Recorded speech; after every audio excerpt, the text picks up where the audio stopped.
chapter 6. The prophecy of Daniel and chapter 6.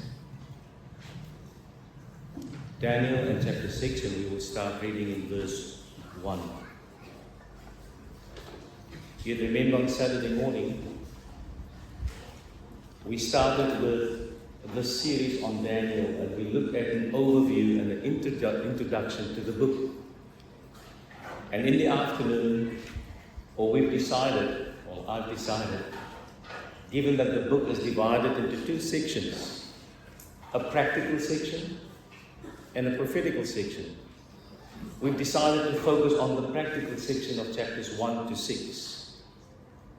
We've started with chapter 1, and this afternoon, with the Lord's help, we will conclude with chapter 6. So Daniel chapter 6 verse 1, it pleased Marius to set over the kingdom 120 princes, which should be over the whole kingdom. And over these three presidents, of whom Daniel was first, or rather one of them, that the princes might give account unto them, and the king should have no damage. Verse 3. Then this Daniel was preferred above the presidents and the princes, because an excellent spirit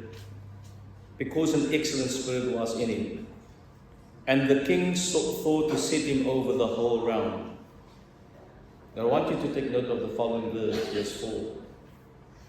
Then the presidents and the princes sought to find occasion against Daniel concerning the kingdom, concerning his service, concerning his secular service. But they could find none occasion or fault, for as much as he was faithful, neither was there any error or fault found in him. Then said these men, we shall not find any occasion against Daniel, except they've tried the secular work, they've tried the king's service, except we find it against him concerning the law of his God. And we trust the Lord to bless the reading of his scriptures.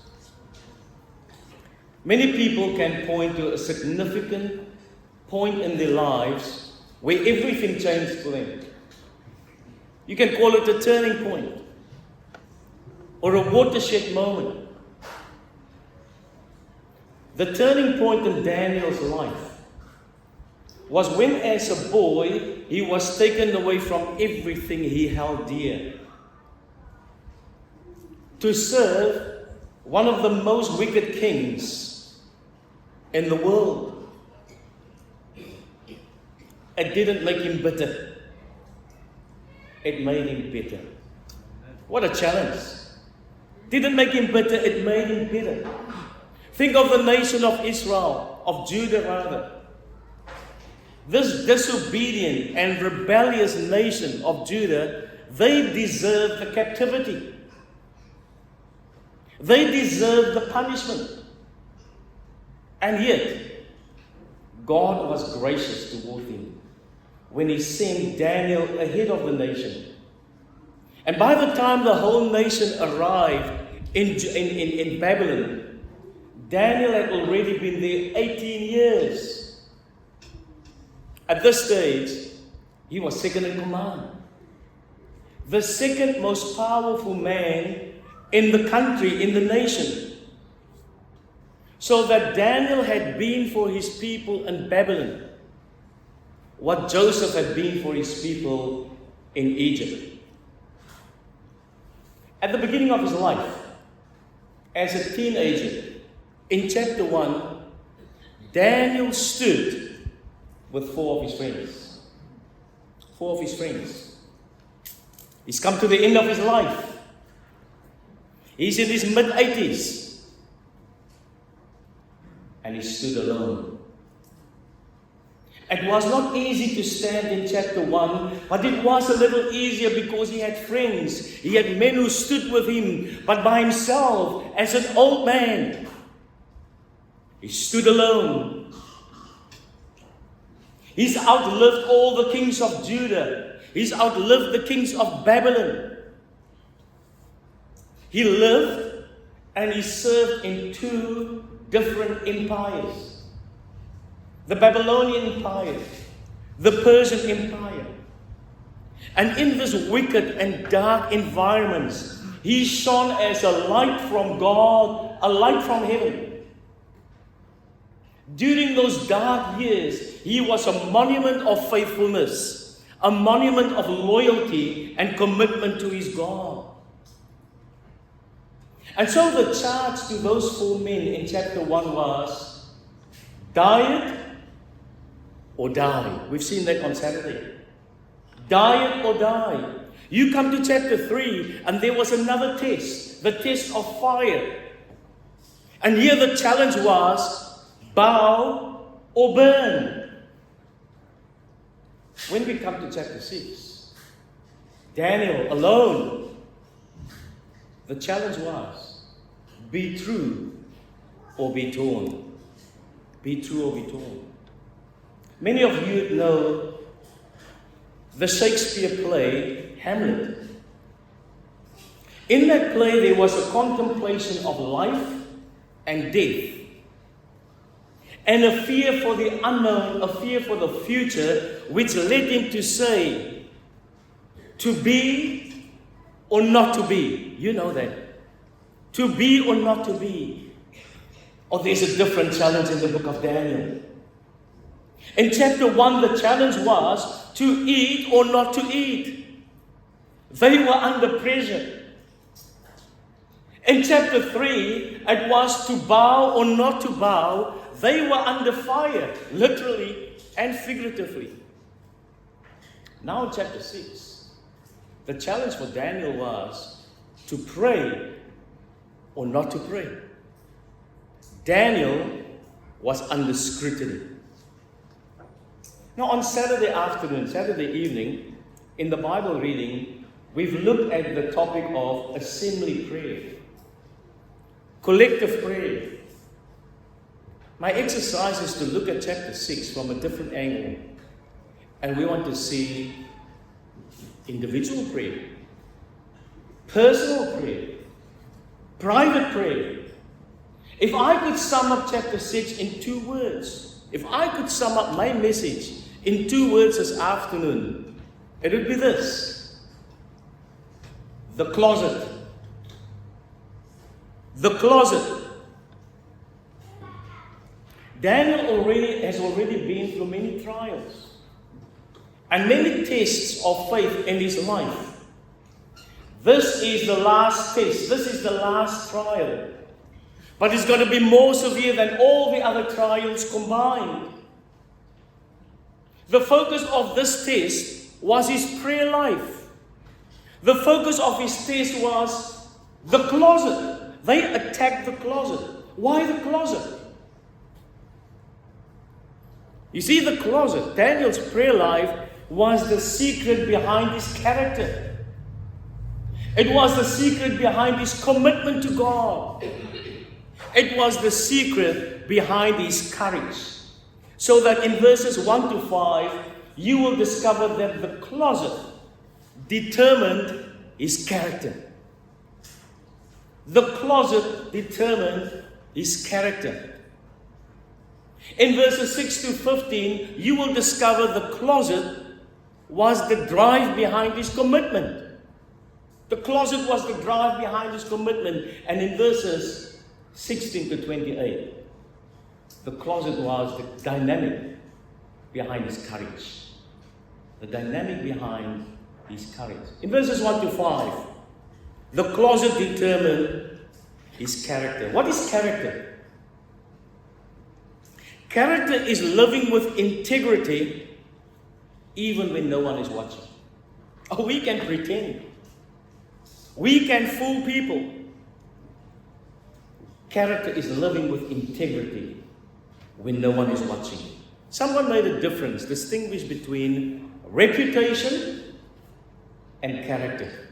And this is what he says. A reputation is what other people think of you. That can change.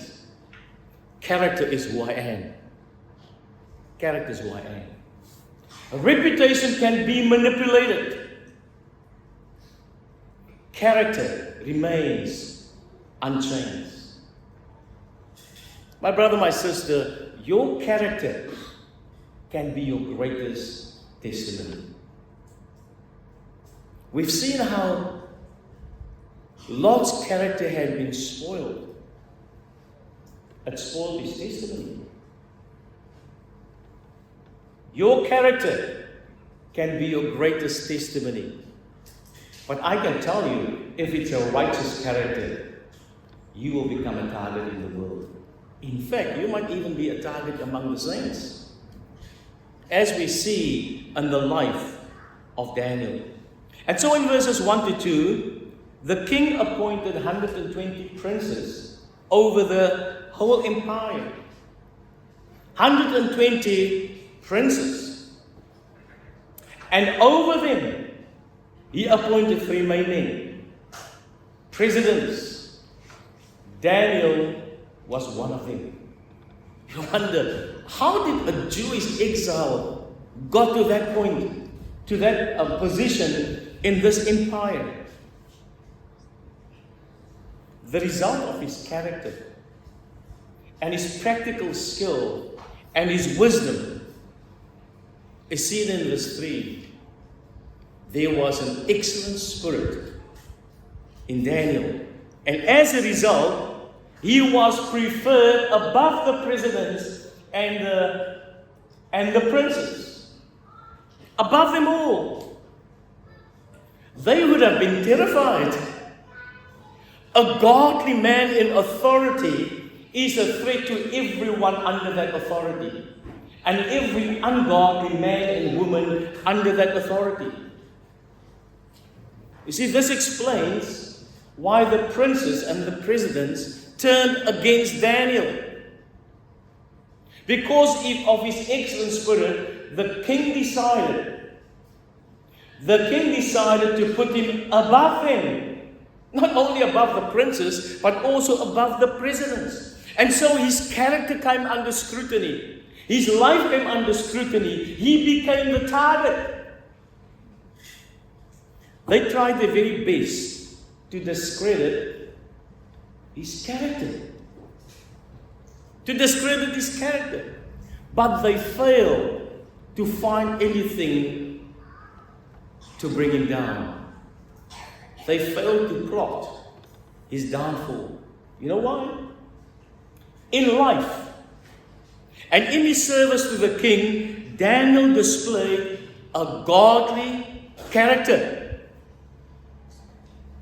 What did he do?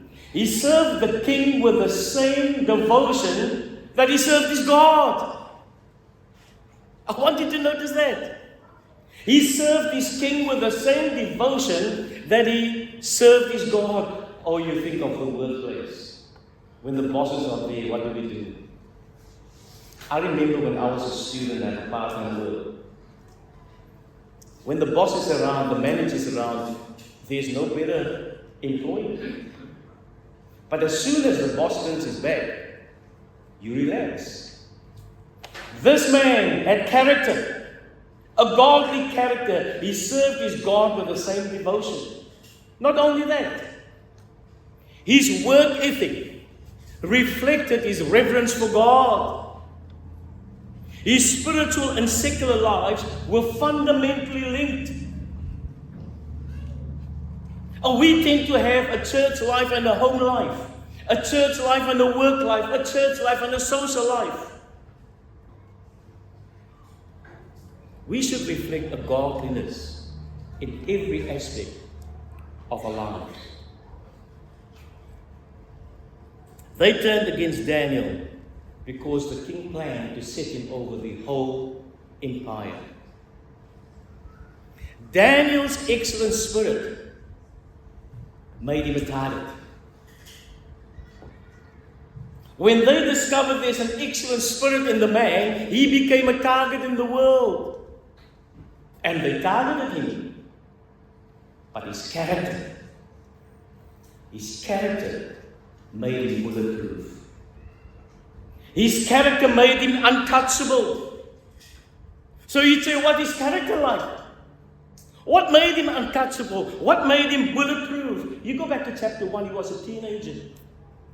And now he's an old man of about 85 years old. For the best of 70 years, he lived a consistent life. The other day somebody was talking about his own life, his Christian life. He says, it's just up and down over the years.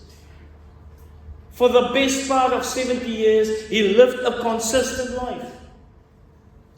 He was never embittered about his unfortunate circumstances.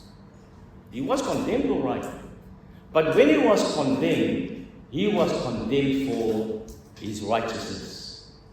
He himself was blameless. Righteous living, however, often provokes, or shall I say, righteous living always provokes criticism and opposition. And so his opponents and his enemies were going to try to find a fault, a flaw in his character. And so they tried it in verse 4. We've repeated that. We put an emphasis in our reading in verse 4. They've tried something against against the king. Something about his service where they could fault him. They couldn't find anything whatsoever with the character. And so they came to the conclusion in verse 5. If we cannot find something in his secular work, in his service toward the king, we need to find something else. Listen to verse 5. We shall not find any occasion against this Daniel except, they found something, except we find it against him concerning the law of his God. They knew Daniel to be a man of prayer. And so they decided to go after his prayer life. They attacked the closet. The closet. I wonder, my brother and sister, is your life so marked by integrity and righteous living that people, your enemy, has to go after your devotion for God and attack that which is spiritual? So how did they do it? What did they do? They resorted to the law of the land.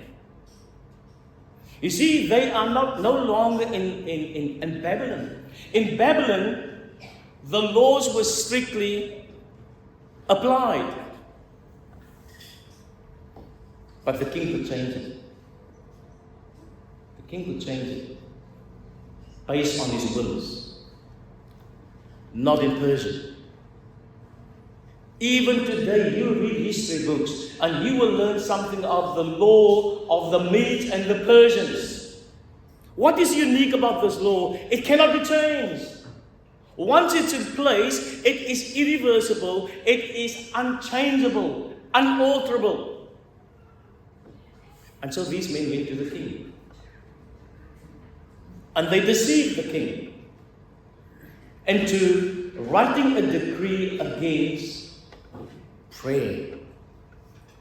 Writing a law against the closet.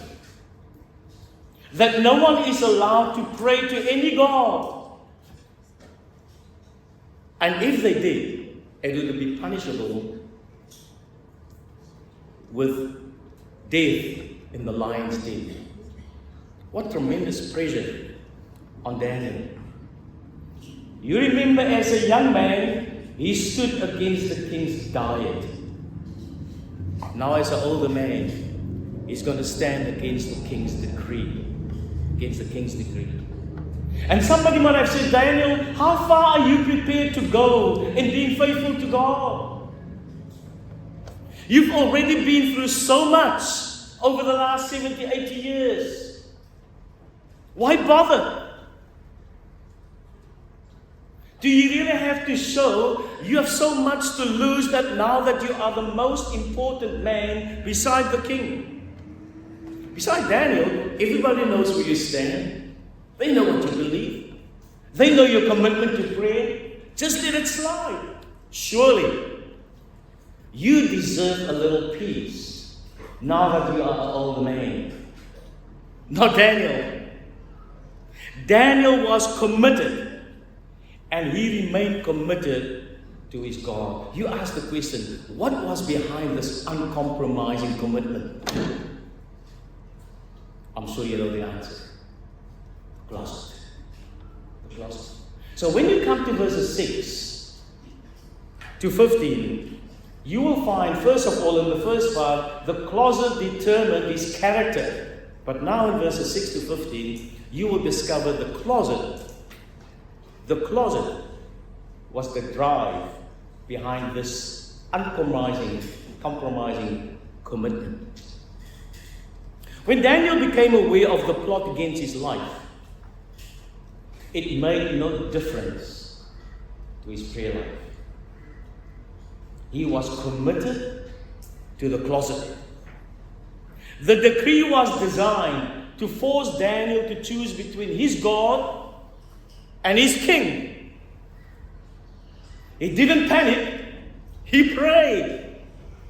He didn't protest, he prayed. He didn't hide, he prayed. He didn't compromise, he prayed.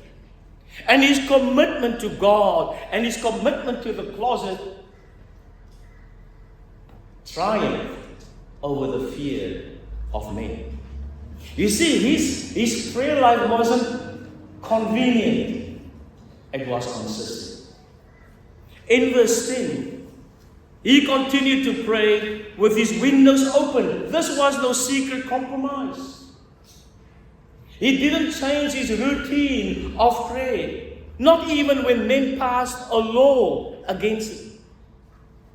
What commitment! You see, he didn't pray more, and he didn't pray less. He simply continued to pray as he's always done. Now that, my brother and sister, is commitment. What was behind such commitment? It is the closet. You ask, were there no other alternative? Sure there was. He could have prayed at night. No one would have seen him. He could have prayed quietly in his heart. No one would have heard him. He could have closed his windows. No one would have known. However, such actions would give place to men, place to the enemy, and it would rob God of glory. Why is our prayer lives so inconsistent, so weak, so sporadic, so undisciplined? We don't fail to sleep. We don't fail to go to work. We don't fail to eat. And yet, we find it so easy to skip the closet. The closet. Can I tell you something about the closet? Every moment you spend time in the closet will deposit strength that you might not need immediately, but in a day to come, when the pressure comes on, when the world attacks, it will stand you in good stead. And so when under scrutiny, and Daniel was under scrutiny, when the pressure comes, we don't suddenly become strong. We don't suddenly become faithful. No, we show ourselves strong and faithful in the crisis because we've been practicing it all along in the closet. If you're going to be strong in the fire, as we see in chapter 3, if you're going to be strong in the den, the lion's den, then you must frequent the place where faith is quietly built. Daily prayer, daily devotion, daily seeking the face of God, the closet. Now, from experience, I can tell you, it's easier said than done. And I'm sure many can attest to that. Sometimes we allow even legitimate things to keep us from our spiritual disciplines. You don't need to be an early morning person. I've tried that, I failed. But you do need to make time during the day to spend time in God's Word, to spend time in the closet, to meditate upon what God is telling you. We sing in the Sunday school. Daniel was a man of prayer. Daily, he prayed 3 times. You see, as I studied Daniel's life, I'm surprised. I'm surprised 3 times. You'd go home, you'd open the windows, you'd spread his mat, you would face Jerusalem 3 times a day. It takes time, it takes effort. This man was snowed under with his administration. He had responsibility for 122 men, princes, presidents. He had no time. And yet, regardless of the personal and official demands of the day, he would make time to enjoy personal audience with God. Here's a man who is on speaking terms with heaven. Here's a man who was daily linked with a throne that rules and controls the universe. We've heard it over the weekend. The Samson generation, a link with heaven, a love for the world.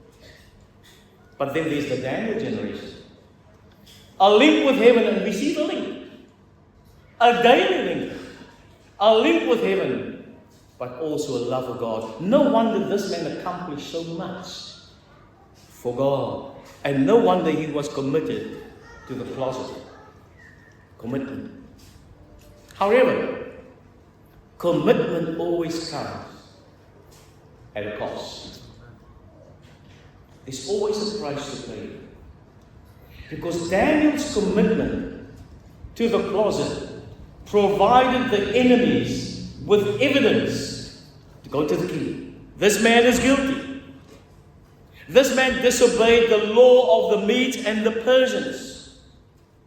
Now the king was convinced that Daniel was innocent of any real crime, and that this was a scheme cooked up by his enemies. The king knew that. But the king was between a rock and a hard place. He was governed by a law that couldn't be changed, a law that couldn't be reversed. He wanted to help Daniel. We see this in this chapter. But he was powerless to save Daniel. And in the end, Daniel was thrown into a den of lions. In that den, I would have sent texts, WhatsApp messages. Pray for me. I would have lifted up my hands to heaven and said, God, help me. I have clean hands. I have holy hands, as we see on Saturday night.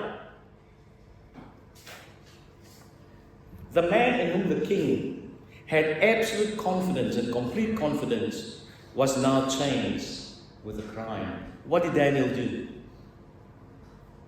Daniel showed tremendous courage when he faced the lions, when he was in the den.